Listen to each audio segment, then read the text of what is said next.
जो हम धार्मिकता किसको मानते हैं? धर्म में प्रायः ये समझ के चलिए कि धर्म अपने कहीं ना कहीं सीमित अर्थों में दर्शन और संप्रदाय दोनों से जुड़ा हुआ है। दर्शन विचारधारा है, संप्रदाय थोड़ी सी उसमें जब कट्टरता आ जाती है, जब मैं और तेरा, मेरा तेरा आ जाता है, तो वो सांप्रदायिकता है। ख्याल में है ना? तो जो हमारे धर्म, दर्शन और संप्रदाय, दर्शन तो एक अच्छी बात सिखाता है, बायोलॉजिक बताता है कि ये आपके हित में, लेकिन जब हम उसे मैं ही सच्चा तू सब झूठे ऐसे रूप में लेने लगते हैं तो वो संप्रदाय कहलाता है। लेकिन जब संप्रदाय के लोग किसी दर्शन को अपनाने की बात करते हैं, मात्र अपनाने की, द्वेष की बात नहीं करते, तो वो धर्म कहलाता है। ये परिभाषाएं शायद आपने कभी इस रूप में नहीं विचार की होंगी, ये मैंने एनसाइक्लोपीडिया में सारी दी। ख्याल में 3 अलग अलग समझ में आए, ध्यान से सुनिएगा आप लोग। ये नॉर्मली आपको कहीं लिखी नहीं मिलेंगी, बताएगा नहीं। क्या है दर्शन? क्या है? जीवन की समस्याओं को सुलझाने के लिए, वो भी समस्याएं आध्यात्मिक, शाश्वत समस्या है, छोटी मोटी नहीं कि हमारे बच्चे को बुखार हो गया, ये नहीं, भौतिक नहीं, आध्यात्मिक। उनको सुलझाने के लिए जो एक दिशा देता है, जो एक रूपरेखा बताता है, जो मार्ग बताता है, वो क्या है? दर्शन। ठीक, एक शब्द क्लियर हुआ। और संप्रदाय क्या है? कि वो दर्शन को जो फॉलो कर रहे हैं, वो फॉलोअर्स जब ये मानते हैं कि हम ही सब कुछ है, बाकी सब जो हमारे साथ नहीं खड़े वो सब बदमाश है, तो वो हो जाती है सांप्रदायिकता। भले ही वो बदमाश नहीं कहे, पर वो सब पर है। जैसे जैन, अजैन। अब अजैन नाम की चीज क्या होती है दुनिया में? कुछ नहीं है, लेकिन फिर भी हम कहते हैं ये है सांप्रदाय। ख्याल में? तो ये अब कहते हैं धर्म क्या है? कि हमने दर्शन को, जो उसने बात कही, उसे अपने लाइफ में अप्लाई करने के लिए तो स्वीकार किया, बहुत ध्यान से सुनना, लाइफ में, लेकिन उसके कारण हमने किसी से द्वेष नहीं रखा। अपनाया तो संप्रदाय वाले ने भी अपनाया और धर्म वाले ने भी अपनाया, पर अंतर क्या रहा? संप्रदाय वाला उसे मेरा और तेरा के रूप में अपनाता है, वो राजनीति, तिकड़मबाजी, छल प्रपंच, वो इस रूप में अपनाता है, मैं ही सच और दुनिया झूठ। ठीक है ना? श्रद्धा का अतिरेक है वो संप्रदाय, जिसको माना उसी को माना, बाकी सब बदमाश। ये संकीर्ण सोच है। ख्याल में? लेकिन बात वही मान रहा, लेकिन वो क्यों मान रहा? How to apply in my life, मैं उसे अपने जीवन में कैसे अपनाऊं, बस उतनी सोच है। ये मुझे हितकारी लगा और उसे मैं अपने जीवन में अपनाऊं। ये जो प्रक्रिया सिखाता है, यहां तक का जो चिंतन है, उसको कहते हैं धर्म। और यहां क्या कहा? धार्मिक सदाचरण। धर्म जो आपको सदाचरण करना सिखाता है, वो है धार्मिक सदाचरण। तो प्रतिक्रमण में दोनों चीजें हैं। ये नैतिक भी है, मतलब आपको समाज की दृष्टि से, अन्य समुदाय की दृष्टि से आपको एक आइडियल बनाता है, आइडॉल बनाता है। आप एक अच्छे व्यक्ति बनते, वो आपको प्रशंसा करेंगे, ये भी उसका एक पक्ष है। लेकिन वह दुनिया के लिए नहीं कर रहा है। वो क्यों कर रहा है? धार्मिक, मैं अपने जीवन को अच्छा बना। ठीक है ना? ये प्रतिक्रमण में यदि उद्देश्य नहीं है आपका, तो तय मानिए कि आप पहले से ही चूके हुए, गाड़ी पटरी से उतरी हुई है। अब जितना चाहे इंजन के पहिए घुमा लो, धूल उड़ेगी और कुछ नहीं होगा। समझ रहे ना? गाड़ी पटरी पे हो और इंजन जितना तेज चाहिए पहिए घुमाएगा, गाड़ी उतनी तेज चलेगी। और यदि डिरेलमेंट हुआ है तो उसके बाद में क्या होगा? तय है कि वो धूल उड़ेगी। अरे एक्सीडेंट नहीं भी हो, पलटी पड़ी है, तो उससे पहिए चलने से धूल उड़ेगी, कुछ फायदा होने वाला नहीं है। वो आप क्षेत्र से क्षेत्रांतर अपनी मंजिल पे पहुंचने वाले नहीं। इसलिए पहले ये समझ लेना कि आप में नैतिक प्रतिक्रमण का एक पक्ष, कि आप जिस समुदाय में उठते बैठते हैं, उस समुदाय के लोग, वो लोग आपको आइडॉल मानेंगे, अच्छा मानेंगे, प्रेरणा का स्रोत मानेंगे, समझ गए? लाइकली हीरो मानेंगे। ठीक है ना? ये एक अच्छा पक्ष है। लेकिन वह जो कुछ कर रहा है, वह दुनिया के लिए नहीं कर रहा है। दुनिया मुझे अच्छा क्या इसलिए नहीं कर रहा, ये उसका एक एस्पेक्ट है कि दुनिया ऐसा कहती है। मतलब आपका धर्म प्रायः जो घरों में किया जाता है वह परिवार को ही मंजूर नहीं होता। भाई आपको बच्चे कह लगते अरे क्या है बिना नमक हल्दी की दाल। आप जो रूढ़िवादिता में ज्यादा चले जाते हैं, मैं उसका निषेध नहीं कर रहा हूं, बुरा नहीं कह रहा हूं, लेकिन बता रहा हूं, तो उससे वो परिवार को ही हजम नहीं होता, तो समाज को, आपके समुदाय को, आपकी सोसाइटी को, आपके वर्क प्लेस को वो कहां हजम होगा। क्या मैं इसलिए प्रतिक्रमण आपको इनमें भी आइडॉल बनाता है नैतिकता के रूप में, लेकिन उसका उद्देश्य नैतिक बनाना नहीं होता। उसका उद्देश्य क्या है? धार्मिक सदाचारी बना। जो भगवान ने कहा, जो जिनेंद्र देव ने कहा, उसको आप अपनी लाइफ में कैसे अप्लाई कर सको। समझ गए ना? ये इसका मुख्य उद्देश्य। अभी आपको बता दूं, अच्छे अच्छे लोग प्रतिक्रमण के बारे में ये फंडामेंटल चीजें नहीं जानते हैं, ना कोई बताता है। समझ गए ना?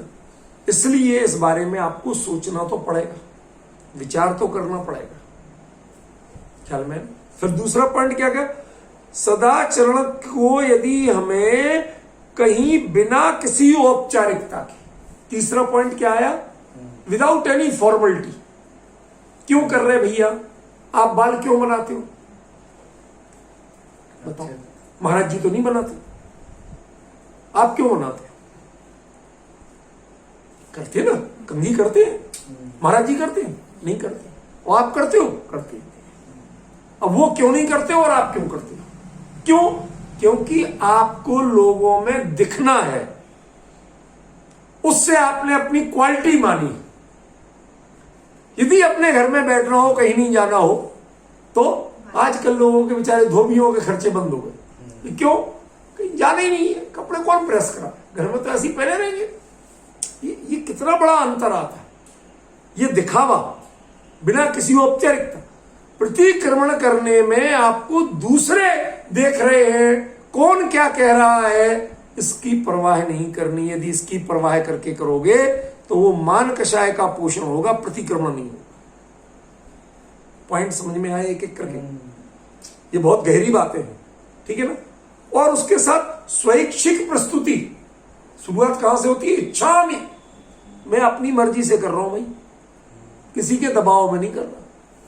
मेरे गुरुजी ने कहा सो नहीं कर रहा, मेरी अम्मा ने कहा तो नहीं कर रहा। मैं अपनी गलती मान रहा हूं। क्यों? क्योंकि वो मेरे चरित्र के विकास के लिए मुझे अच्छी लगी। वो अपनी गलती मान के मेरा जी हल्का होता है। एक व्यक्ति ने कोई गड़बड़ी की, वो परेशान, कोई नहीं जानता किसने गड़बड़ी की, वो लेकिन परेशान। 8 दिन, 10 दिन, 15 दिन नींद नहीं आई। आखिर एक दिन जाके वो बोला, भाई साहब ये काम मैंने किया था, गड़बड़ी, ये बदमाशी मैंने की थी। अरे तो इतने दिन से क्यों नहीं बोला था? मैं नहीं बताना चाहता था। फिर आज क्यों बोला? मैं अपने आप से नजरें नहीं मिला पा रहा, मुझे अंदर में तकलीफ हो रही थी। इसका मतलब है कि जो अतिचार है वो आपको स्वयं पीड़ादायक लगना चाहिए। यदि उससे आपको स्वयं तकलीफ नहीं लगती है, आपका मोरल इतना ऊंचा नहीं है, आपका आत्मबल इतना नहीं है कि आपको गलती, कई लोग जो पेशेवर चोर होते हैं उन्हें चोरी बुरी लगती है, हत्यारे को हत्या बुरी लगती है, रोज करता है। समझ गया? आत्मा स्वयं से अहिंसक है, ये जिनवाणी का वचन है। अत्ता चेव अहिंसा, आत्मा स्वभाव से अहिंसक है। लेकिन मजे की बात यह है कि किसी पर्याय में, शेर आदि पर्याय में वो हिंसा को अपना, लेकिन ध्यान रखना शेर उतना हिंसक नहीं है, जबकि हिंस धातु से का ही विपरीत करके उसे सिंह बना दिया गया। माने हिंसा का प्रतीक वो कितनी करता है? सिर्फ पेट भरने के लिए, राजनीति करने के लिए नहीं करता, घर भरने के लिए नहीं करता। समझ गया? पेट भरने के लिए करता है। और इंसान जितनी हिंसा करता है वो पेट ही भरने के लिए करता है, पेट भरने के लिए, मान कषाय की पुष्टि के लिए करता है। ये अंतरों को हमें पहचानना पड़ेगा। इसलिए यदि आपका दृष्टिकोण में आपके नैतिक सदाचरण, आपके धार्मिक सदाचरण, इससे ऊपर यदि आपकी मानकशा है, आपका ईगो है, तो आप प्रतिक्रमण के पात्र नहीं। आपको स्वीकार करने में संकोच लगता है, मैं कैसे मान लूं, अब हो तो गई गलती, मान कैसे लूं सबके बीच में, मेरी नाक का क्या होगा। समझ रहे? ये जो विडंबना है, ये विडंबना आपको अपात्र बनाती है प्रतिक्रमण का। पहले सोचो, प्रतिक्रमण करना तो है, आपको पढ़ना तो है, सीखना तो है, पहले प्रतिक्रमण करता कौन है ये तो सोच लो। ये वो सारा कोर्स दिया हुआ है, आपकी क्वालिफिकेशन दी हुई, मिनिमम इतनी क्वालिफिकेशन वाला ही प्रतिक्रमण के लिए अप्लाई करे, अन्य कोई अप्लाई नहीं। देखो एक और क्या कहते, जो वक्रजड़ कुटिल बुद्धि थे, अज्ञानी थे, उनके लिए प्रतिक्रमण लिखा। अरे वो कुटिल बुद्धि और अज्ञानी भी कितने पात्र थे हमसे। जैसे मैंने दृष्टांत दिया था ना, आप रावण को बुरा कहते हो, वो रावण में जितनी मोरलिटी थी आज किसी में दिखती है। सीता का हरण करके ले गया, अपनी राजधानी में रखा जहां सीता का हितैषी कोई नहीं। सोचिए आप, कोई बचाने वाला नहीं उससे, उसके बावजूद उसे चाहे डराया, धमकाया, रुलाया, मनाया, प्रलोभन दिए, जितना चाहे कुछ कर लिया, लेकिन उसके बावजूद उसने क्या नहीं किया, उसको टच नहीं किया। ठीक है ना? उस रावण में जितनी मोरलिटी थी, ऐसे ही महावीर के उन चेलों में जिन्हें आपने दुष्ट कहा, जड़ कहा, अज्ञानी कहा, वक्रजड़, उनमें भी इतनी मोरलिटी थी कि वह इतना जानते थे कि जो भी करते थे गलती हो जाती थी, लेकिन उसको सुधारने की भावना उनकी स्वयं की होती थी। आजकल हम अपने आप को जो जेंटलमैन कहते हैं ना, इस जेंटलमैनशिप में कितनी गंदगी छुप गई है आप सोच नहीं सकते। समझ गए? आजकल जितने आपके मेकअप के सामान आने लगे ना, उस गंदगी के ऊपर ही मेकअप हो जाता, बिना नहाए मेकअप हो जाता, आप टिपटॉप दिखने लगते, लेकिन इसका मतलब आपने नहाने की कमी पूरी नहीं कर ली। यह प्रतिक्रमण तो स्नान है, समझ गए? यह मैल को ढकना नहीं है, ये मैल को धोके निकालना है। समझ गए? This not a makeup. Makeup होता है दूसरों को दिखाने के लिए, और स्नान होता है आंतरिक तसल्ली के लिए। मन हल्का हो जाता है, तन हल्का हो जाता है, एकदम फ्रेश लगने लगते हैं। समझ गए ना? ये दोनों में बहुत बड़ा अंतर है। समझ रहे? इसलिए यहां जो कहा कि इसकी स्वैच्छिक प्रस्तुति, हमें चैन नहीं है। आपको तो मैं बिल्कुल अच्छा लग रहा हूं, बोल कोई लेडी अच्छा मेकअप करके ऑफिस पहुंच गई, बिना नहाए, लेट उठी थी आज, अब वो अपने आप को अनइजी फील कर रही है, दुनिया को बहुत अच्छी लग रही है। क्यों? मेकअप में रोज होती थी, आज भी और अच्छा मेकअप किया उसने, तो वो मेकअप में दुनिया को अच्छी लग रही है, लेकिन उसे चैन नहीं। उसे लग रहा है कब घर जाऊं और कब नहाऊं। उसे अपनी गंदगी पता है, दुनिया को नहीं पता। इसलिए प्रतिक्रमण क्या है? स्वैच्छिक प्रस्तुति है, दुनिया का दिखावा नहीं। आपको वो अपराध, आपको वो अतिचार, आपको वो दोष, वो सालना चाहिए। आपका मन इतना ऊपर से कह दिया कि वो वक्र थे, जड़ थे, सब कुछ कह लिया, लेकिन उसके बावजूद मन इतना कोमल होना चाहिए। रावण कह दिया जाए, लेकिन रावण जितनी मोरलिटी तो होना चाहिए कि जिसको सीता को हरण करके ले गया, लेकिन हिम्मत नहीं हुई उसको एक उंगली से छूने की। समझ गए? सारे हथकंडे अपनाए उसने, लेकिन कितनी मोरलिटी रही होगी उस रावण में। और आज जो सड़कों पे छेड़ते हैं, गलियों में छेड़ते हैं, ट्रेनों में छेड़ते हैं, बसों में छेड़ते, किसी जगह नहीं छोड़ते, ये रावण कैसे हैं और वो रावण कैसा था। समझ रहे? ऐसे ही जो प्रतिक्रमण पढ़ते तो हैं, लेकिन विचार करने को तैयार नहीं, इसमें लिखा क्या। समझ रहे? आज जो मेरे से बात हुई, मुझे इतने मन में व्यथा हुई, उसमें 5 समितियों का प्रतिक्रमण कर रहे हैं, ईरिया समिति का प्रतिक्रमण कर रहे हैं। अरे ईर्ष्या समिति कार में चलने वालों की नहीं होती, क्यों होती? नहीं। जो पैदल नंगे पैर चलते हैं, जीव दया करते हुए चलते हैं, फोन पे बात करते हुए चलते हैं, उनके लिए ईर्ष्या समिति नहीं होती।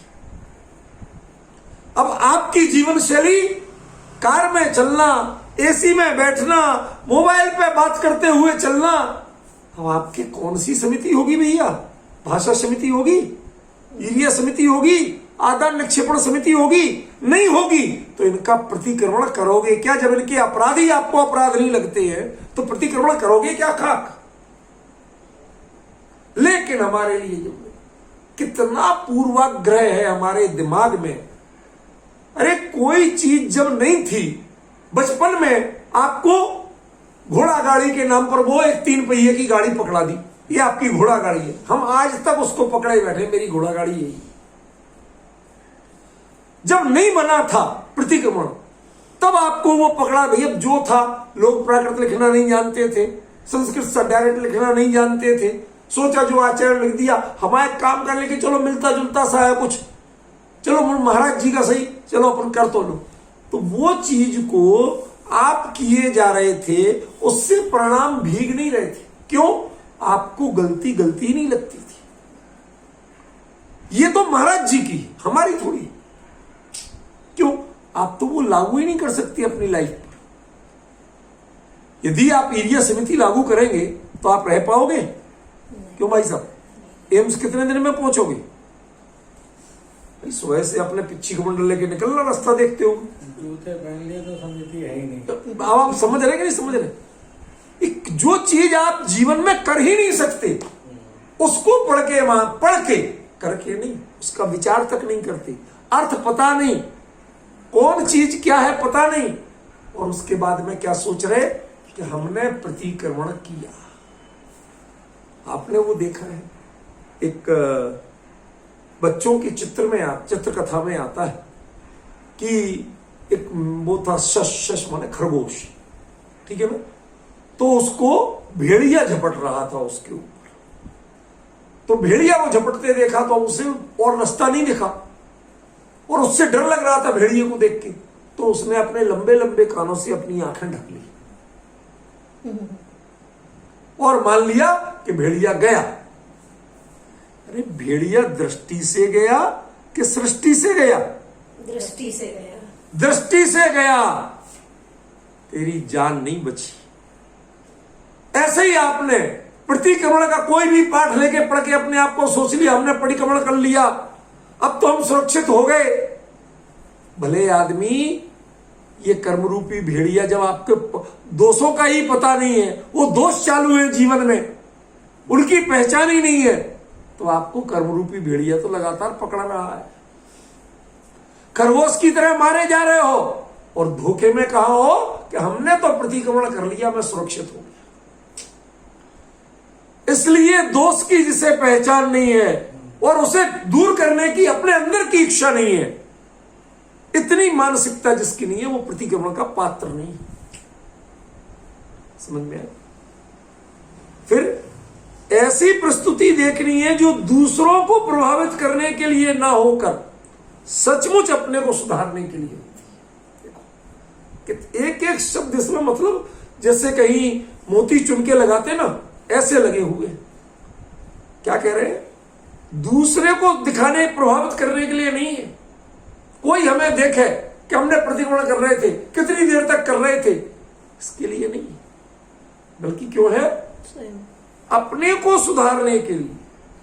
और अपने को सुधारने में भी कमी कहां हो जाती है? सोचते बहुत लोग हैं प्रीति, सोचते बहुत लोग हैं, लेकिन सुबह सोचते हैं, शाम तक बदल जाते हैं। हमारे यहां वो एक किसी कवि ने चुटकुला चलाया था, सत्य हिंसा दया धर्म का हमसे बस इतना नाता है, दीवालों पर लिख देते हैं, दीवाली पर पुत जाता है। इतना लिख तो दिया था भैया, सच बोला करो। अब हम बोले ही बोले, इसकी क्या ऐसी है? ये थोड़ी था, हम सत्य के समर्थक हैं, हमने लिख दिया था दीवाल पर। ये दीवालों पर लिखने की चीज नहीं है, ये अपने चरित्र पर लिखने की चीज। इसलिए इसमें पूरी निष्ठा चाहिए, पूरी ईमानदारी चाहिए, पूरी लगन चाहिए, पूरा समर्पण चाहिए। एक निष्ठा शब्द में लगन, ईमानदारी, समर्पण, ये सब अंदर में समाहित है उसके ख्याल में है ना। और ईमानदारी बिना किसी छल के। दुनिया में ध्यान रखिए, आज जैसे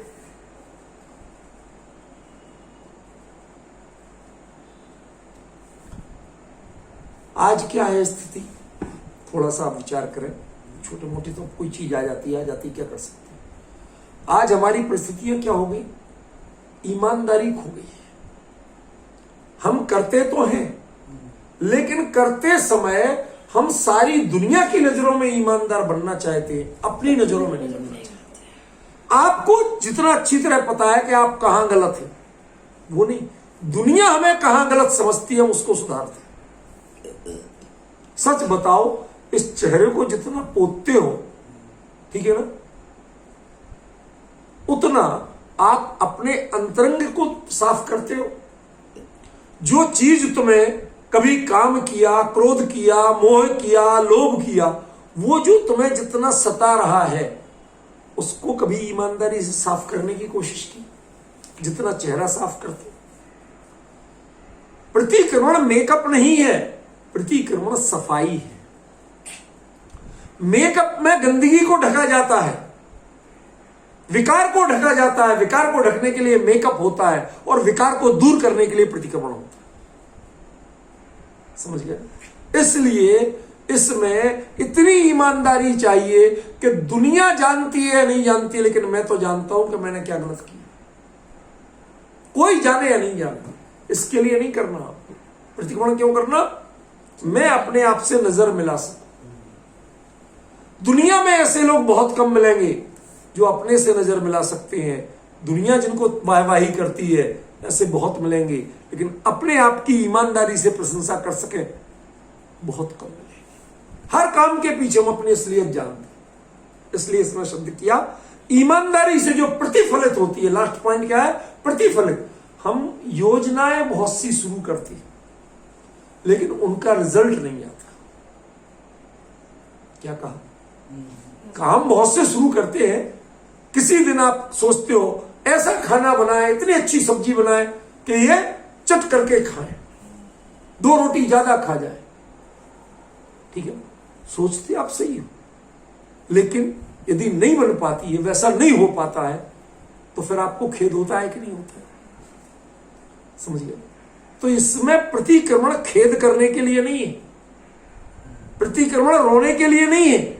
प्रतिक्रमण वो श्योर शॉट विधि है कि जिसका रिजल्ट यही आएगा, दूसरा आएगा ही नहीं। एक तो रिजल्ट आएगा ये तय है, और यही आएगा, दूसरा नहीं आएगा। समझ गए।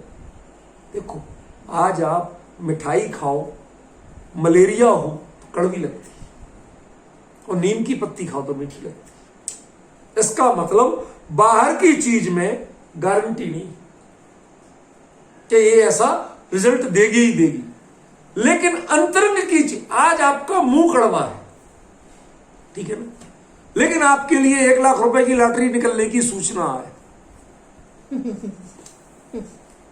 अब बताओ बुखार कितना लगेगा? अब नहीं लगेगा। अब सबको, चाहे वो बीमार हो चाहे ठीक हो, मुंह कड़वा हो चाहे मीठा हो, हर चीज में अच्छा। ये डिफरेंस समझ रहे ना। वो हर किसी को रिजल्ट देगा ही देगा, उसका नाम प्रतिक्रमण है। किसी को मन मार के करना पड़े, उसका नाम प्रतिक्रमण नहीं है। किसी की देखा देखी करना पड़े, उसका नाम प्रतिक्रमण नहीं है। जिसको अंदर में चैन ही नहीं पड़े, जब तक नहीं कर ले तब तक चैन नहीं।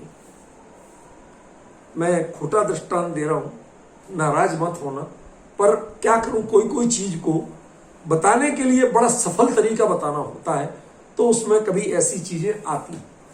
आपको भूख लगे, आप एवरेज, तो आप कुछ देर, घंटे 2 घंटे आराम से चला सकते हैं कि नहीं, हो सकता है। प्यास लगे तो भी घंटे आध घंटे चला सकते हैं, ठीक है ना। लेकिन आपको फुल प्रेशर मोशन आए, अब आप जितनी देर रोकेंगे उतनी देर आपके चेहरे की भंगिमा देखने लायक होगी। सारे प्रिंट आएंगे आपके चेहरे पे। आपने बोला उससे क्या हुआ? कुछ नहीं, कुछ नहीं। आपके कुछ नहीं में सब कुछ उस चेहरे पे है, वो चुगली कर रहा है। आपको शब्द तो व्यंग्य, मैंने आपको पहले कहा था, मैं बोल बहुत गंभीरता से रहा हूं। दरअसल क्या है कि वो चीज आपको उस लेवल पे मुझे बताना थी कि जो आपको बर्दाश्त नहीं है, चैन कब मिले। लोग, वो मेरा छोटा भाई है, वो कभी कभार ऐसे ही उल्टी सीधी बातें करता है। उल्टी सीधी मैंने कोई पागलपने की नहीं कह रहा हूं। वो कहता है कि दुनिया में, संसार के कामों में सबसे ज्यादा सुकून कब मिलता है कि जब अच्छी तरह पेट साफ हो जाए, जी हल्का लगता है, एक दिमाग फ्रेश। ऐसे ही जिस साधक को मैंने अपने दोष निकाल दिए और चेहरे पर प्रसन्नता आती हो, सुकून मिलता हो, उस विधि का नाम है प्रतिक्रमण। उतने ही कष्ट देना चाहिए वो दोष जैसे वो पेट का वायु विकार परेशान करता है। दुनिया को नहीं कर रहा, लेकिन मुझे कर रहा। उसका एहसास मुझे है, और उसकी चैन कब मिलेगा? जब मैं वो दूं। ऐसे ही जो अपराध, जो भूल चूक हुई, वो आपको इतना अंदर अंदर प्रति समय एहसास दे कि तुम चलो और अभी करो। क्या करो? प्रतिक्रमण करो। इस लेवल तक ले आए, वो व्यक्ति प्रतिक्रमण कर सकता है जिसको ऐसे ही एहसास ही नहीं जगते हैं, ऐसी फीलिंग्स नहीं आती है। वो दुनिया को देख के साल में एक बार पढ़ता है, इच्छामि बनते, काय की इच्छामि बनते, काय के बनते और काय की इच्छा। तुमने दुनिया को देख के की, चलो भाई आज प्रतिक्रमण है, चलो चलो सब लोग चलो, लोग क्या कहेंगे, लोग क्या कहेंगे, वो तो आई नहीं थी। आप समझ रहे ना? बुरा मत मानना। 90 पर, एक तो अपने यहां तो इंडिया में खत्म ही जैसा हो गया, जहां कहीं होता है वहां ऐसे ही होता है। कोई क्या कहेगा इसके लिए प्रतिक्रमण नहीं है। तुम्हें चैन पड़ेगी इसके लिए प्रतिक्रमण है। तुम्हें सुकून लगे और तब तक चैन नहीं आए जब तक ना कर लो, तब समझना आप क्या आपने प्रतिक्रमण जीवन में किया, वरना तो आपने ड्रामा किया। विशुद्ध शब्दों में बोल रहा हूं, डंके की चोट के आपने ड्रामा किया। समझे ना? ये देखो, मेरे से तो कोई भी विषय दे दो तो उसमें डूब के बोलता हूं, तो मेरे से तो घड़ियां देख के बोला नहीं जाता। मैं तो तबीयत से बोलता हूं। समझ में? मनोमालिन्य मिटाने, पारस्परिक सौहार्द बढ़ाने के साथ साथ जो व्यक्ति, असली मुद्दा ये है, ऊपर की बातें तो सरल है, जो व्यक्ति को उसकी अपनी दृष्टि में प्रतिष्ठित बनाता है, आपको अपने आप में सेल्फ रेस्पेक्ट जगे। सोचिए, सेल्फ रेस्पेक्ट जगे। आप मुस्कुरा रहे, किस बात पे? दुनिया को परेशान देख के नहीं मुस्कुरा रहे। मैंने अपनी बुराई दूर कर दी, मुझे खुशी है। सच बताइए, संसार की उपलब्धियों पे मुस्कान बहुत आई होगी, कभी हमने अपना विकार दूर किया, इसकी मुस्कान जीवन में फील की है क्या? कभी किसी शीशे में दिखी है क्या? नहीं दिखी। तो आप प्रतिक्रमण के पात्र नहीं हो, आपने प्रतिक्रमण को जाना नहीं। डिफरेंस समझे? यदि ये चीज सुनने की हिम्मत नहीं है तो प्रतिक्रमण पढ़ने का नाम नहीं है, प्रतिक्रमण किया जाता है, करने का नाम है। आपने पढ़ना सीखा है, खाना पूर्ति करना सीखी है, आपने उसको करना नहीं सीखा। जब मैं इसको करने की लास्ट स्टेज पे आऊंगा, अभी कम से कम 4-5 दिन लगेंगे, जब उस स्टेज पे आऊंगा तो एक एक प्रक्रिया का अर्थ बताऊंगा। ये प्रक्रिया आपको जीवंत दिखेगी कि ये प्रक्रिया होती कैसे। हाँ, अब हुई तब आपको लगेगा हमें हुई, उसके पहले लगेगा ही नहीं। समझ रहे? हमारी बहुत मोटी खाल हो गई, एहसास नहीं होता। ख्याल में है ना? बहुत मोटी खाल हो गई, इसमें एहसास नहीं होता। क्या भैंस हो ना, भैंस मोटी चमड़ी की ऐसी स्थूल, उसको तुम गुदगुदी करो धीरे से, एक मोर पंखी फेरो उसके ऊपर, कुछ फर्क पड़े? मोटी खाल। यह प्रतिक्रमण तो वो है कि मोर पंखी भी फेरी जाए तो आपके पूरे रोमांच हो जाए, छोटे से छोटा दोष हो जाए।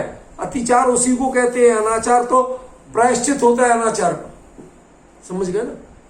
ये अतिचार का प्रतिक्रमण, छोटे मोटे जो दोष हो गए वो भी हमारे पूरे रोमांच कर देते, अपने को व्यथित कर देते, अरे नहीं ऐसा नहीं करो, समझ गए। और उसके बाद हम उसे सुधारना चाहते।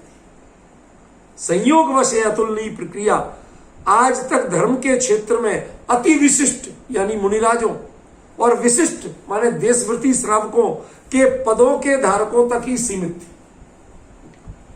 बताइए, एक बात सुनना, तीर्थंकर के समोश्रवण का वर्णन पढ़ा है आप लोगों ने। भगवान महावीर के गणधर कितने थे? 11। ठीक है, चलो मान लिया। उनके गण समोश्रवण में मुनिराज कितने थे? 1000। कुछ भी समझ लो, ठीक है ना। आर्यकाएं कितनी थी? 5000 कह दो। मैं कोई आपको गणित नहीं बता रहा हूं, मैं तो एक रफली अंतर बढ़ रहा हूं, बढ़ने का अंतर बता रहा हूं। श्रावक कितने थे? कि 1 लाख श्रावक। श्राविकाएं कितनी थी? 3 लाख श्राविकाएं। एक बात बताओ, क्या वो 1 लाख श्रावक सारे देशव्रती थे? नहीं थे ना। जरूरी का मतलब वहां पर श्रावक का अर्थ देशव्रती से नहीं है। हमें कई लोगों ने प्रश्न किया कि आपने तो श्रावक का प्रतिक्रमण बनाया, वो तो देशव्रती होता है। अरे हद होगी, कौन सी डिक्शनरी में लिखा है भैया? देशव्रती होके भी वो श्रावक ही होता है, ये तो लिखा, लेकिन देशव्रती ही श्रावक होता ही नहीं लिखा। देशव्रती होके भी वो ग्रस्त है, पता है आपको। 11वीं प्रतिमा तब घर से बाहर निकलता है, वो 11वीं प्रतिमा तक 10वीं प्रतिमा तक घर में ही रहता है। यहां तो प्रतिमा है चाहे नहीं है, यूं ही अकेले ब्रह्मचारी लिख लिया और समाज पे बोझ बनने को तैयार खड़े, समझ गए ना। तुम करो हमारी केयर, साफ लिखा है ब्रह्मचारी हो, 7वीं प्रतिमा हो तो भी आप अपनी आजीविका कर सकते हो। सात्विक आजीविका चुनो, उससे अपना खर्चा चलाओ, किसी पे बोझ मत बनो, किसी से सेवा मत कराओ, किसी का दिया मत खाओ। भाई साहब, विचार करेंगे कभी? है हिम्मत सुनने की? मैं किसी की निंदा स्तुति नहीं कर रहा हूं, मैं तो अपनी बात बता रहा हूं इस प्रकरण की, समझे। वो थी भूमिका, वो देशव्रती थे, लेकिन उनको श्रावक क्यों कहा गया, सागार क्यों कहा गया? इसके बाद भी आप अपने घर में रह के साधना करिए, समाज पे बोझ मत बनिए। तो क्या मुनिराज बोझ होते? वो तो वैराग्य इतना जब घर ही छूट गया तो बात दूसरी है। अभी आपकी भूमिका घर छोड़ने की नहीं। देखो, आपको एग्जाम्पल देता हूं। कई बार रूपल बहन मेरे साथ होता है, कोई बीमार बहुत होते हैं तो मैं खुद ही जाता हूं, देखता हूं। हमारे मरण कंडिका, भगवती आराधना, ऐसे कुछ ग्रंथ हैं जिनमें कुछ लक्षण दिए शरीर के, कि यदि ऐसे लक्षण प्रकट हो जाएं तो अब ये घंटे 2 घंटे 4 घंटे का मेहमान है, अब ये ज्यादा चलने वाला नहीं है। इतने लक्षण आ जाए तो ज्यादा 48 घंटे के, इतने लक्षण आ जाए तो ज्यादा 24 घंटे के, इतने लक्षण आ जाए तो ज्यादा 12 घंटे के, फिर लास्ट में अंतर्मुहूर्त रह जाता है। सारे लक्षण दिए, समझ गए। तो कई बार मैंने ऐसे देखा, देख के वो कह रहा है बिल्कुल हमने तो अन्न जल छोड़ दिया, सब कुछ कर लिया। तुम तो मूर्खता कर रहे हो। ये क्यों? हमने कि तुम्हारी देह तो अभी छूटना नहीं, लक्षण ही नहीं है। अब तुम ये छोड़ के नियम लेके नियम तोड़ोगे तो नियम भंग का महापाप है। तो तुम धर्म करना चाहते हो कि पापी बनना चाहते हो? और जबरदस्ती देह त्यागना चाहोगे तो आत्महत्या और बड़ा महापाप है। संलेखना आत्महत्या नहीं है। पॉइंट समझ रहे? वो तो जब परिस्थिति ऐसी आ गई, जब जानी है, भैया ले जाओ, तुम यमराज ले जाओ आराम से, हमें क्या ऐतराज है, हम प्रसन्न हैं, हम तो अपने आप। वो उस समय के लिए हर चीज के पीछे एक भूमिका है, समझ गए। तो वो देशव्रती श्रावकों के लिए श्रावक क्यों कहा? इसलिए कहा कि आप समाज पर बोझ मत बनिए, आप घर में रह करके साधना करिए, ठीक है। तो वो तो ग्रस्तवाची है, साकारवाची है श्रावक। श्रावक माने देशवृत्ति नहीं है कि देशवृत्ति भी श्रावक होते हैं, मतलब वो भी घर में रह के साधना करते हैं, और अविरति भी श्रावक होते हैं, माने ये भी घर में रहते हैं, ये अपनी भूमिका अपनी योग्यता के अनुसार करते हैं। समझ गए? उनके लिए प्रतिक्रमण लिखा तो कहते हैं इन दो पदों के लिए तो गौतम स्वामी ने लिख दिया था, ख्याल में? किन के लिए नहीं लिखा? अविरतियों के। इसका मतलब क्या है? ये उत्तर मैंने इस बुक में भी नहीं दिया जो आज आपको दे रहा हूं। इसका मतलब क्या है? देखिए, जब आपको बड़ी जिम्मेवारी दी जाएगी, आप लेंगे और उसके एक्सपर्ट नहीं होंगे तो आप उसके निभाने में चूक कर जाएंगे। रूपल बहन, ये कहीं नहीं लिखा है। विपिन जी, सब लोग ध्यान से सुनना, ये जो मैटर बता रहा हूं ये इस बुक में भी नहीं लिखा। समझ गया? ये तो आगे कभी कोई बड़ी बुक जो 500 पेज 600 पेज की लिखनी है प्रतिक्रमण पे, उसमें आए तो आए, वरना कब आएगा कुछ पता नहीं। अभी तो सुन लो, कम से कम ये मैटर कोई बताने वाला नहीं। क्या कह रहा था मैं? अविरत शब्द का मतलब क्या है यहां, वो अभिप्राय समझो। ये किन के लिए लिखा? अरे भाई, जो जीव उस समय में जिनको बड़ी भूमिका दी गई, जिम्मेवारी दी गई, और वो मेंटली उतने प्रिपेयर्ड नहीं थे। आज आप शादी की उम्र कहते हो, बाल विवाह नहीं करना चाहिए, क्यों? आता नहीं, पता नहीं। अरे विषय भोग नहीं पता, लेकिन घर गृहस्थी चलाना भी तो नहीं पता। वो बचपने की भूमिका मानसिकता में है, इसलिए नहीं करना चाहिए, कहते ना। ऐसे ही जो मानसिक रूप से उतने परिपक्व नहीं, लेकिन मुनि दीक्षा ले ली, देशव्रत अंगीकार कर लिए, अब उसके लिए पूरी उनकी लाइफ में ट्रेनिंग नहीं थी। समझ गए? लेकिन जो अविरति थे उनमें कोई गड़बड़ियां नहीं थी, इसलिए गौतम स्वामी ने अविरत श्रावक प्रतिक्रमण नहीं बनाया था। क्यों? उन्हें तो सामान्य अष्टमूल पालन करना, क्या करना था? देव पूजा, भगवान के दर्शन पूजन। अरे भाई, बुरा मत मानना, आज की नई पीढ़ी को छोड़ दो, तो इसके पहले रोज यही करते थे अपने हर, जो आज जितने चाहे मॉडर्न हो गए, उनके बाप दादा यही करते थे कि नहीं करते थे? तो जब हमारे समय तक ये चीज अक्षुण्ण थी, कंटिन्यू थी, तो महावीर के जमाने में तो होगी ही ना। इसलिए उन्होंने प्रतिक्रमण इनका नहीं बनाया था। जिनमें गड़बड़ी, भाई जहां बीमारी लगती होगी वहीं तो इलाज करेंगे, जहां बीमारी होती ही नहीं, क्यों? ले लद्दाख में हीटर चलेंगे कि कूलर चलेंगे? जहां जो चीज है, परिस्थितियां हैं, वही तो चाहिए वहां। अब वहां कोई कूलर की दुकान खोल के बैठे, एसी की दुकान खोल के बैठे, तो क्या बावड़ा है क्या? दिमाग आउट करवाना है? कटोरा लेके भीख मांगेगा? हमारे यहां एक बड़ा सुंदर प्रयोग चला। वो कहते हैं कि दिगंबरों के देश में धोबी करेगा क्या? जहां अकेले साधु रहते हो, आपको पता नहीं होगा। इसमें बांग्लादेश में पहाड़पुर नाम का एक जिला है, वहां पर 10,000 दिगंबर साधुओं का गुरुकुल था। पूरा बड़ा एरिया, वहां वो गुफाएं, उनमें रहते थे, बाकायदा ट्रेनिंग लेते थे कि मुनि धर्म की साधना कैसे की जाती है। समझ गए? अब कोई धोबी जाके अपनी प्रेस लेके बैठ जाएगा, चलो भैया अपना काम धंधा करेंगे, कहते जो भले आदमी कपड़े ही नहीं पहनते, वहां तू धोबी की दुकान खोल के करेगा क्या? समझ गए? दिगंबराणाम देशे रजका किम करिष्यति, धोबी क्या करेगा? ऐसे ही जिनके जीवन में कोई स्थूल भी दोष नहीं लगता हो, इसका मतलब उस समय अविरति जो श्रावक थे वो बिल्कुल सही थे, वो मॉडर्न नहीं हुए थे। समझ रहे ना? इसलिए उनको प्रतिक्रमण नहीं लिखा गया। क्या आप बुरा मत मानना, जो बातें आज मैं कह रहा हूं उसको पचाने की कोशिश करना। प्रीति सुनो, कुछ गंभीर बात कह रहा हूं। आप जिस कुल में जन्मे हो, उस कुल में कोई प्रश्न करने की जरूरत है कि आपका बेटा मांस नहीं खाता? नहीं।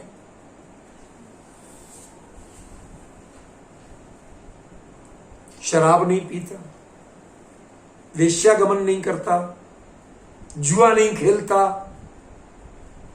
शिकार नहीं करता। ये चीजें पूछने की जरूरत है क्या?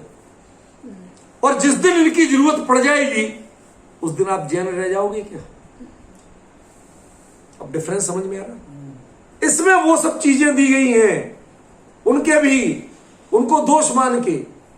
ठीक है, उनके फॉर्म थोड़े रिफाइंड हैं। क्यों? आज कुछ ये चीजें होने लगी, समझ रहे?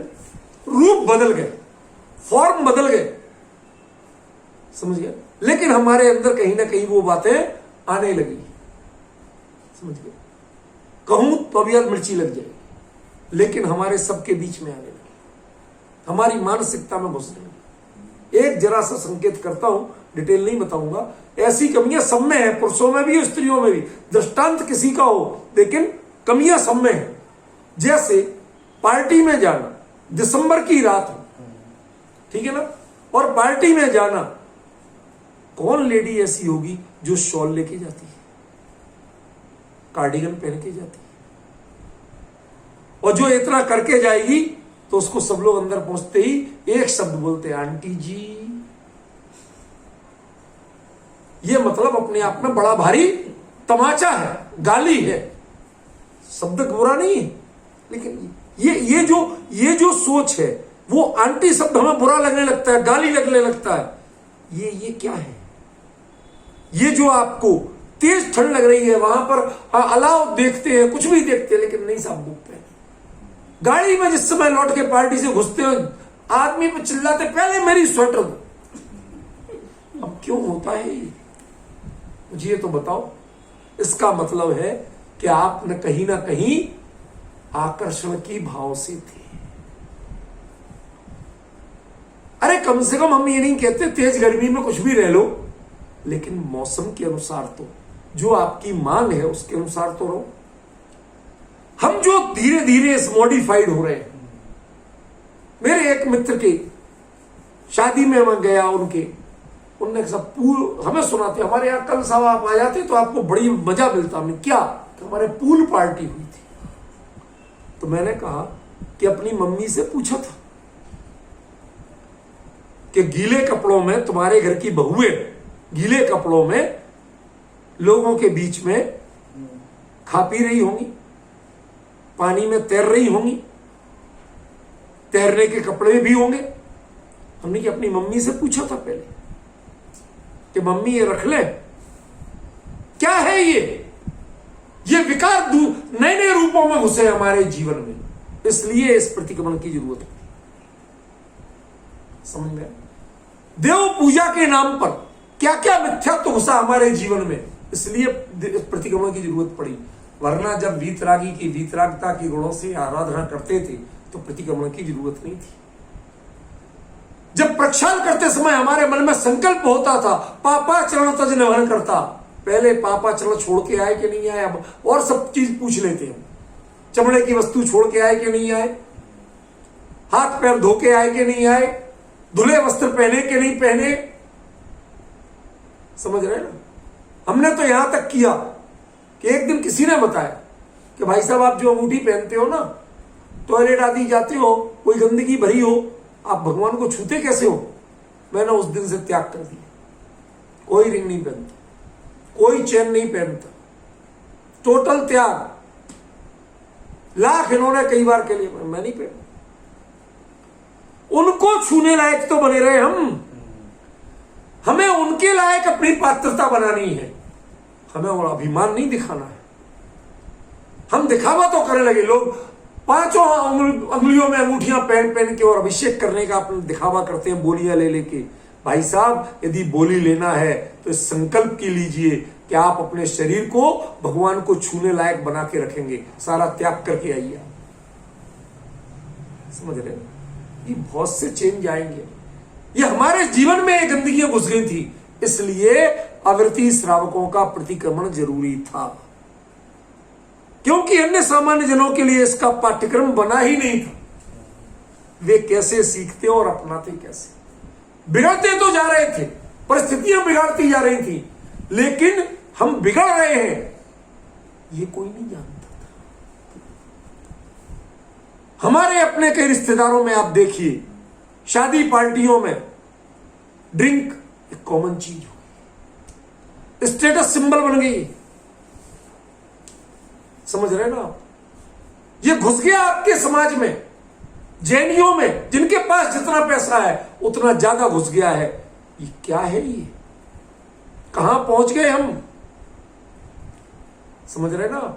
इसलिए ये जरूरी था, ताकि आपको जो चीज फैशन लगती है वो फैशन नहीं है, आपके जीवन का अभिशाप है, ये पता तो चले।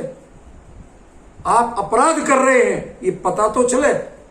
बुराई होना, बीमारी होना, ये उतनी खतरनाक बात नहीं है, लेकिन बीमारी की बीमारी के रूप में पहचान चली जाए, ये बहुत खतरनाक बात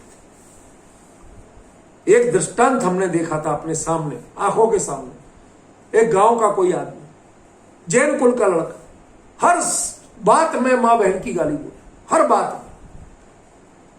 तो वो ट्रेन में जा रहे थे, हमारी सीट पे आके, भाई साहब थोड़ी देर बैठ जाओ, कोई बात नहीं, टीटी आता है फिर मैं अपनी सीट ले लेता हूं, कोई बात, बैठ जाओ। मैंने सुन लिया था उसको ऐसे ऐसे बोल रहा, तो मैंने ऐसे ही प्यार से पूछा, कौन हो भैया? जैन। जैन कुल में पूरा बुरा नहीं मानना, ऐसी गाली देना हमने तो कभी सुनी नहीं, हमारे तो घर में कोई ने नहीं बोली जीवन में आज तक, आप कैसे बोल लेते हो? तो बेचारा इतने भोलेपन से 2 मां बहन की गाली दी और कहता कौन साला ऐसा गाली देता? मैंने उसे गाली दे के कह रहा कौन गाली देता? ऐसा सही नहीं, अपराध बोध मिट गया, वो जीवन शैली बन गई। ये अपराध हमारे जीवन की शैली नहीं बन जाए। अपराध तो लगे तभी तो प्रतिक्रमण होगा। यदि अपराध लगना बंद हो गए तो प्रतिक्रमण किसका होगा? आप मुनियों का पढ़ लोगे, क्या सुधरोगे आप? महावृत्ति हो, समितियां हैं आपके, गुप्तियां हो सकती हैं आपके, जो चीज हो ही नहीं सकती उसको पढ़ लीजिए। पढ़ने से क्या होता है? ये पढ़ने की चीज नहीं है, ये करने की चीज है। ख्याल में है ना? चलिए अब मैं थोड़ा सा ग्रंथी शब्द प्रयोग कर रहा हूं, उसको आप अन्यथा नहीं लेना। प्रस्तावना पे आ जाइए, पेज नंबर 7।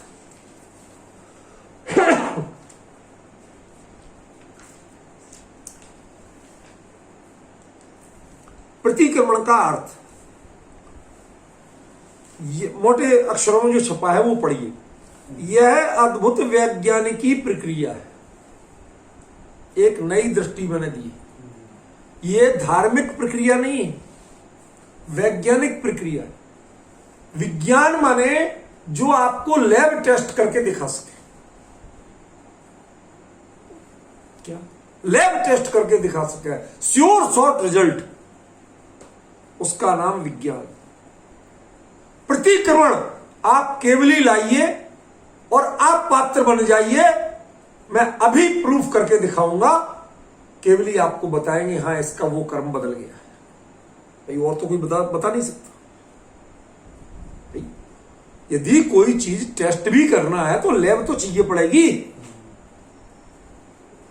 प्रतिक्रमण इतनी वैज्ञानिक प्रक्रिया है कि जो भी सच्चे मन से इसको करता है, जो जो विशेषताएं बता चुके, उस तरीके से जो जो इसको करता है, यह गारंटी है। क्या? यह गारंटी है कि उसको वो रिजल्ट मिलेगा ही। ये रिजल्ट ओरिएंटेड प्रोसेस है। किसी चीज पे आप इतनी गारंटी नहीं दे सकते जितनी इस पे दे सकते। यदि वो विश्वास नहीं हो, बुरा मत मानना, तो आप कहेंगे हमने शेरनी को, अपने बच्चे को पहले हमने देखा था, उसने एक हिरण के बच्चे को गर्दन से दबोच के ले जाते हुए, और बाद में उसी जबड़े में अपने बच्चे को दबोच के लाते हुए देखा। शब्दों पर थोड़ा सा धैर्य रखना, क्या कह रहा हूं।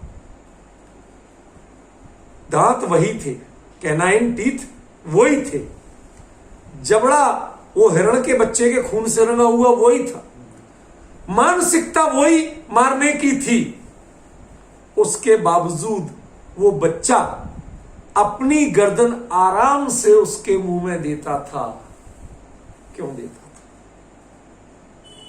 हिरण का बच्चा भागता था जान बचाने के लिए उसको देखते ही, और उसका बच्चा आराम से देता था। क्यों? क्योंकि प्लीज मैं बीच में मत बोला करो इस तरह।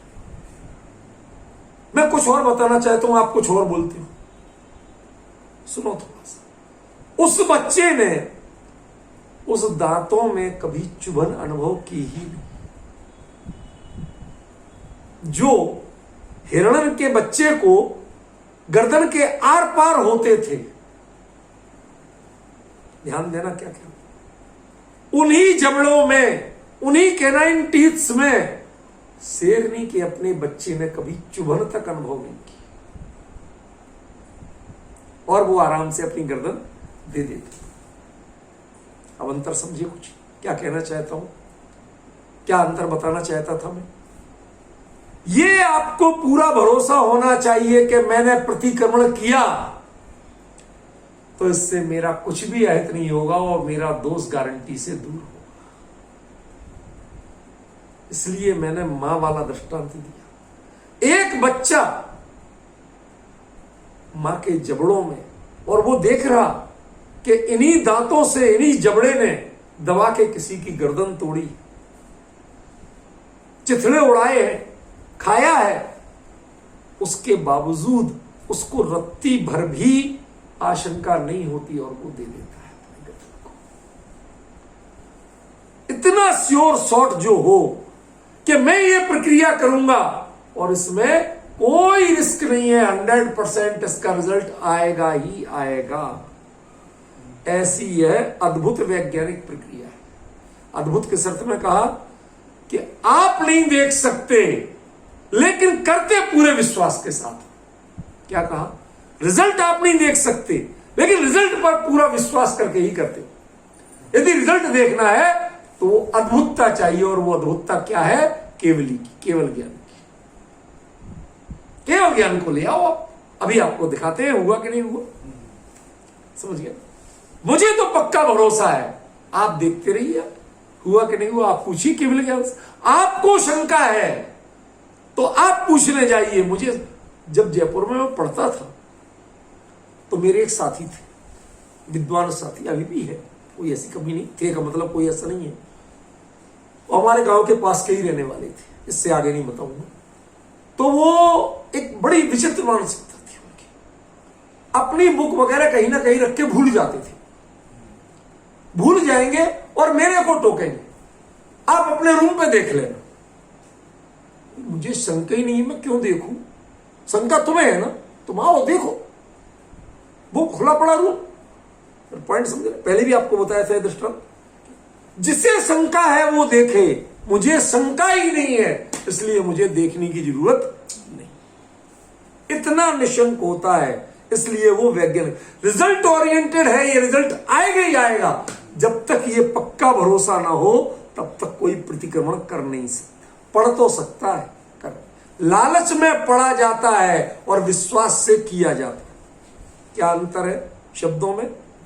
प्रतिक्रमण लालच से पढ़ा जाता है, क्या कुछ तो मिल जाएगा, थोड़ा बहुत पढ़ तो लो, कुछ तो मिल जाएगा। लेकिन किया कब जाता है? पूर्ण विश्वास के साथ कि मैं ये करूंगा तो ये लाभ होगा ही। क्या लेना? श्रावक से लेकर साधु तक सभी को अपनी अपनी भूमिका अनुसार अनिवार्य कर्तव्य है। आवश्यक नहीं है, अनिवार्य है। You should do it. क्यों? हमारे जीवन में जिस काल में, जिन परिस्थितियों में, जिन मानसिकताओं में हम हैं, आप कहां दावा कर सकते हैं कि कोई गलती नहीं होगी? समझ में आए? हो नहीं है। आप बेहतर है कि एक बार गलती का पुराण तो पढ़ो। प्रतिक्रमण क्या है? गलती का पुराण तो है। कौन कौन से दोष, वही तो पढ़ते हो ना आप। पढ़ो तो सही, कोई ना कोई मिल जाएगा कि हाँ ये गलती तो हमने की ही थी। ये पहचानने का। ज्ञान और चर्या दोनों को अद्यतन, मैं जानबूझ के कठिन शब्द वाली चीजें ले रहा हूं ताकि आपको क्लियर हो सके, ये बुक पढ़ने में अच्छा लग सके। ज्ञान और चर्या। ज्ञान क्या है? गलती, शास्त्र में गलतियां क्या क्या बताई, ये तो है ज्ञान। और चर्या क्या है कि आपने उसको देखा, पहचाना और रह गए, कहते नहीं। यदि आपने गलती को पहचाना है तो इसका मतलब है वो दूर होगी ही। इसीलिए ज्ञानियों ने लिखा अज्ञान की स्वीकृति है अज्ञान की मौत का वारंट है। क्या कहा? अज्ञान की स्वीकृति ये अज्ञान की मौत का वारंट है। हमने मान लिया, जान लिया जिस क्षण कि हाँ ये गलती है, अब वो टिक नहीं सकती। समझ गए? जब तक आप उसे शान समझते हो तब तक रहती है। जिस दिन शान समझना छोड़ दोगे उस दिन नहीं रहेगी। ख्याल में? ज्ञान और चर्या दोनों को अद्यतन, अद्यतन माने अपडेट, जैसे आप अपने आप को अप टू डेट रखते हो ना, तो ज्ञान और चर्या हम डेली अपडेट करें। जैसे नहाते रोज, बताइए किस दिन नहीं नहाते आप? डेली फ्रेश रोज होते हैं। तो जैसे ये कई तरह के मल का विक्षेप करने के लिए स्नान, फ्रेश होना, ये सब चीजें अनिवार्य हैं, इसी तरह अपने चरित्र के मल का विक्षेप करने के लिए प्रतिक्रमण अनिवार्य है। ये एसेंशियल है, ऑप्शनल नहीं। डिफरेंस समझिए क्या है ये? This is an essential process, not optional. मर्जी हो तो ये ऑप्शनल थी 22 तीर्थंकरों के जमाने, दूसरे से लेके 23वें तक। कैसी ऑप्शनल थी? की तो की नहीं, आपको पता नहीं है। इसका एक बड़ा भारी दुरुपयोग हुआ। आप इतिहास को पढ़ेंगे आप चौंक जाएंगे। पासत्य एक शब्द चला, सुना है? पासत्य, प्रीति सुना है? नहीं सुना। पासत्य का अर्थ है पार्श्वस्थ, जो पार्श्वनाथ की परंपरा के हैं। और ये महावीर की परंपरा में, महावीर के काल में गाली बन गई थी। ध्यान देना, जैसे आप दिल्ली वाले किसी को बिहारी कह दो ना तो अपने आप में भरपूर गाली है। अरे बिहार के हैं तो बिहारी माने बिहार के हैं, इसमें क्या अनर्थ हो गया? हमारे महावीर भी तो थे वहीं के। लेकिन ध्यान रखिएगा क्या बन गई है? गाली बन गई है। किसी को भी आपको भरपूर गुस्सा निकालना हो, उसको बुरा कहना हो, क्या बिहारियों की तरह हरकत करता है ऐसे? जबकि ये इसका मैं समर्थक नहीं हूं, ये रूढ़ी बता रहा हूं कि लोगों की आदत बन गई है, वो बता रहा हूं। मैं ऐसा मानता हूं, ये बिल्कुल नहीं कह रहा हूं। मैं कोई भी ऐसी अनैतिक बात का समर्थन नहीं करता। समझ रहे? अब देखिए क्या कहना चाहता हूं। वो उसने इतना कह दिया, क्या कह दिया? बिहारी। क्यों? ठीक है, वो पिछड़ा हुआ है, कई कारण हैं, कमियां हो सकती हैं, लेकिन क्षेत्र के कारण आप बदनाम नहीं कर सकते हो। क्यों? यदि क्षेत्र के कारण बदनाम करोगे तो आपके महावीर भी बदनाम होंगे, वो भी वहीं के थे। समझ रहे? मैं कुछ और बात बताना चाहता हूं। पासत्य की बात कह रहा था मैं। पार्श्वनाथ की परंपरा तक प्रतिक्रमण ऑप्शनल था, एसेंशियल नहीं था। और महावीर की परंपरा में एसेंशियल हो गया, ऑप्शनल नहीं। तो ये उनको कमजोर कहते थे। तुम प्रतिक्रमण करते नहीं, हम तो प्रतिक्रमण करते। आप डिफरेंस समझ रहे कि नहीं समझ रहे? पार्श्वनाथ की परंपरा तक मोरल इतना मजबूत था कि 99% गलतियां होती नहीं थी। यदि हो जाती थी तो प्रतिक्रमण कर लेते थे।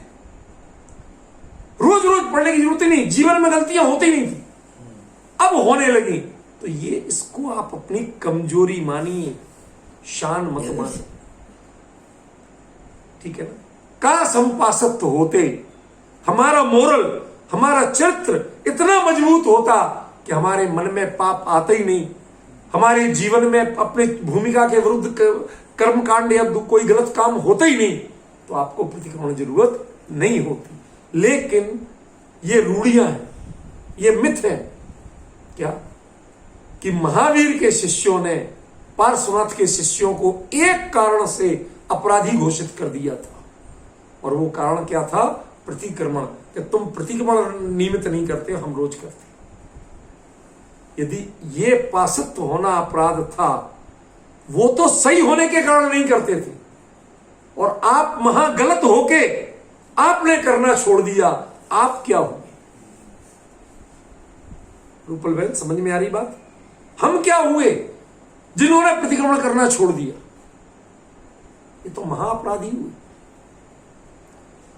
वहां तो अपने पूर्वाग्रह से उंगली उठ रही थी, उसे कलंक कहा था आपने।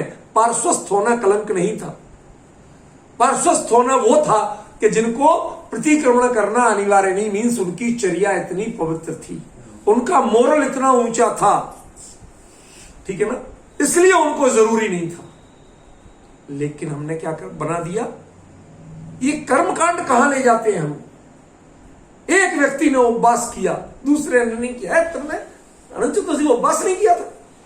मैंने हम ऐसे देखते हैं उसकी ओर कि जैसे उसने कोई चोरी की हो, लड़की भगाई हो।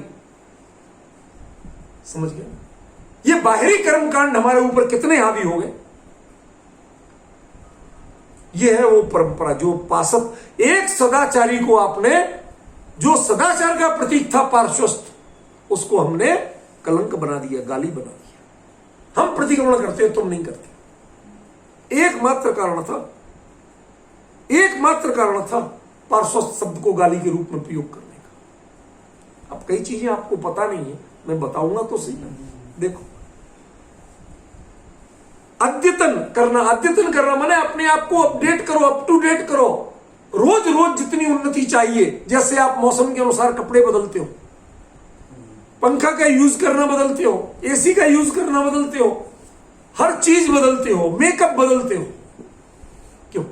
गर्मियों में वो चीजें लगाते हो जिनसे स्किन में थोड़ी सी नमी आती है? कोई नहीं लगाता। क्यों? खून अपने आप ऊपर की लेयर में दौड़ रहा है, वो अपने आप चमकदार रहती है, मुझे जरूरत है क्या? सर्दियों में अंदर चला जाता है खून, तो वो स्किन मरी सी हो जाती है, तो उसको लीपा पोती करना पड़ती है। समझिए, जो दूसरे मौसम में नहीं करते आप। तो ये चीजें, जैसे आप हर मौसम के अनुसार मेकअप सामग्री, हर मौसम के अनुसार कपड़े, हर मौसम के अनुसार बाहरी संसाधन का प्रयोग करते हो, ऐसे ही आप अपने आप को अप टू डेट रखने के लिए प्रतिक्रमण का प्रयोग करिए, कहीं आपका चरित्र बिगड़ न जाए। समझ गए? अद्यतन एवं सामंजस्यपूर्ण माने वही है, जैसे हम मौसम से एडजस्ट करके चलते। सर्दी आई तो आपने गर्म कपड़े पहन लिए, एडजस्ट किया ना। तो आपको प्रतिक्रमण कब कैसे करना? कहते आपको करना ही है। अब आपको सुबह, जैसे सर्दियों में आप भोजन जल्दी कर लेते हो, दिन का नियम है जिनका। क्यों? दिन डूबते जल्दी, घड़ी से थोड़ी होगा। कई लोग कहते हैं हम 6 बजे तक, जैन वो ठीक है, हम मान लेंगे कि हाँ आप कुछ तो नियम पालते हो, लेकिन ये जैन धर्म का रात्रि भोजन त्याग नहीं, ये चौविहार नहीं है। चौविहार माने सूर्यास्त के एक निश्चित समय पहले, समझ गया ना, कम से कम आधा घंटे पहले चारों प्रकार के आहार का त्याग कर देना, उसका नाम चतुर्विध आहार त्याग, उसको शॉर्ट में बोलते चौविहार। समझ गया? वो था। अब वो आपने नहीं किया, आपने घड़ी से कर लिया, चलो भैया 6 बजे बाद नहीं खाते, हम इतने ही आपको धन्यवाद देते। अब विदेशों में कई जगह है जहां पर सर्दियों में 11 बजे तो दिन उगता है और 3 बजे डूब जाता है, तो इसका मतलब 24 घंटे में एक बार भोजन को यदि दिन में करना है तो वो लोग कहते हैं भाई साहब यहाँ माहौल ही जैसा इंडिया जैसा तो नहीं, तो हम लोग वो हमसे हानि करवाओ, क्या करते हो, पर हाँ हम इतने समय के बाद नहीं खाते। उनकी चलो भैया इतनी अच्छा, लेकिन वास्तव में आपके यहाँ नियम क्या है? सूर्य की रोशनी में ही भोजन आदि क्रियाएं करना, सूर्य के डूबने के बाद नहीं करना। अर्थ तो वो था, ठीक है ना। इसलिए सामंजस्यपूर्ण जीवन शैली को निर्दोष बनाए रखने की अद्भुत विधि है। एक और जरा यह शिष्टाचार का पुनीत पाठ है, दूसरी ओर आत्मबल को निरंतर जागरूक करने की। आप में जरा सा भी खेद नहीं होता अपनी गलती स्वीकार करने का। बहुत कमजोर लोग हैं, बहुत ही कमजोर लोग हैं जो अपनी गलती स्वीकार नहीं कर पाते, बहस करेंगे। हमारे यहां बुंदेलखंडी में एक शब्द चलता है दोना पट्टी, समझते हो? आप लोग जानते हो दोना पट्टी मान? कोई चीज को गलत है पर हम उसे मानेंगे नहीं, समझ गए, उस पर बहस करें। ये मानसिकता आपको कभी प्रतिक्रमण का पात्र नहीं बनने दी। वर्तमान युग के लिए ऐसी नितांत अपरिहार्य प्रक्रिया दूसरी। आप बताइए कितनी पुलिस लगाओगे, कितनी पुलिस लगाओगे, समझ में आए? आजकल एक नई शैली चली है, मोरल पुलिसिंग, नाम सुना? मोरल पुलिसिंग, प्रीति सुना है नाम? नहीं सुना? अरे ये जो श्री राम सेना वगैरह ये सब क्या है? ये मोरल पुलिसिंग तो है।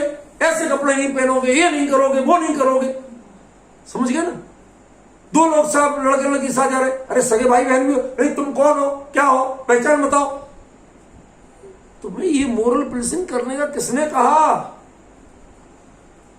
यदि ये करना है व्यक्ति सेल्फ करे, उसे अपने मन में इतना होना चाहिए कि मैं अपनी सगी बहन के साथ जैसे जा सकता हूं, बाकी अन्य किसी के साथ में इस तरह से नहीं घूमूं, उतना आत्मीय व्यवहार नहीं दिखाऊं, समझ में आया? ये आप में इतना मोरल होना चाहिए। इसके लिए किसी को मोरल पुलिसिंग करने की जरूरत नहीं पड़े, उसका नाम प्रतिक्रमण है। क्या मैं पृष्ठभूमि पर मैं चर्चा नहीं करूंगा, मैं थोड़ा सा इसके आगे हो गया, चलो समय हो गया तो बाकी चर्चा कल करेंगे, और क्या कर सकते।